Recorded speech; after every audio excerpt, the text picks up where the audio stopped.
আল্লাহ বলেন মুমিন কারা?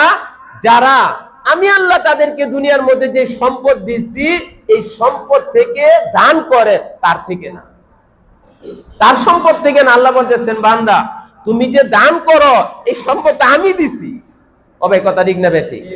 এই জন্য আমার এক উস্তাদ মাওলানা আরিফউদ্দিন মারুফ সাহেব বলছেন পরকাল দোয়ার দ্বারা পরিবর্তন হয়। দুনিয়া যার যতটুকু আল্লাহ বরাদ্দ করছেন ততটুকুই আসবে। পরকাল দোয়ার দ্বারা, চোখের পানির দ্বারা পরকাল পরিবর্তন হয়। দুনিয়া আল্লাহ যার জন্য যতটুকু বরাদ্দ করছেন ততটুকুই আইবেন। আপনি বলবেন আরে অমুকে তো কোটিপতি হয়ে গেছে, 22 বছরে 1 লাখ টাকা জমাইতে পারলাম না। তার কারণ আল্লাহ আপনার নামে লেখা রাখছে আপনি 1 লাখ টাকার মালিকও 22 বছর হইতে পারবেন না। আরেকজন হালকা পাতলা ব্যবসা করতে করতে মেধার শ্রম খাটাইতে খাইতে মালা 2 বছরে 2 কোটি টাকার মালিক হয়ে গেছে। হয় কি হয় না?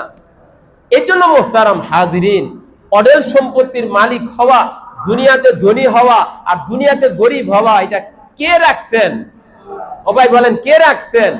এই জন্য আল্লাহ যাদেরকে লক্ষপতি বানাইছেন, আল্লাহ যাদেরকে কোটিপতি বানাইছেন, আল্লাহ যাদেরকে শিল্পপতি বানাইছেন, অডেল সম্পত্তির মালিক বানাইছেন, আল্লাহ বলেন বান্দা তুমি হিসাব কইরা পাই টু পাই এটার যাকাত দাও, তাহলে এটার যথাযথ ব্যবহার হবে।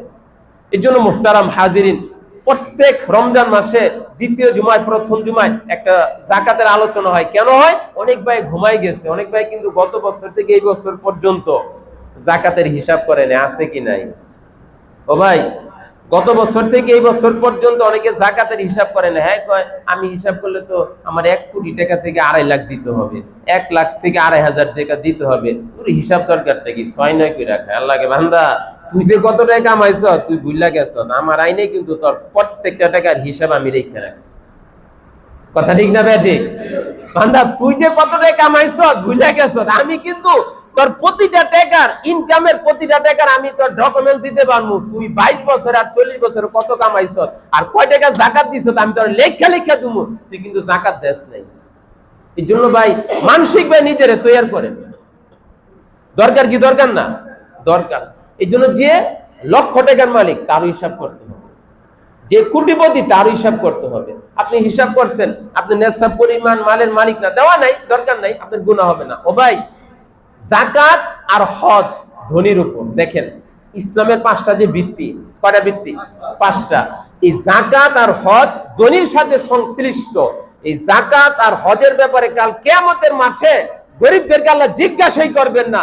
তার জিজ্ঞাসার মধ্যে এই হজ আর যাকাতের কোনো অপশনই থাকবে না। আল্লাহ প্রশ্ন করবেন না, ফেরেশতারও তারা আটকাইবেন না। সুবহানাল্লাহ বলেন।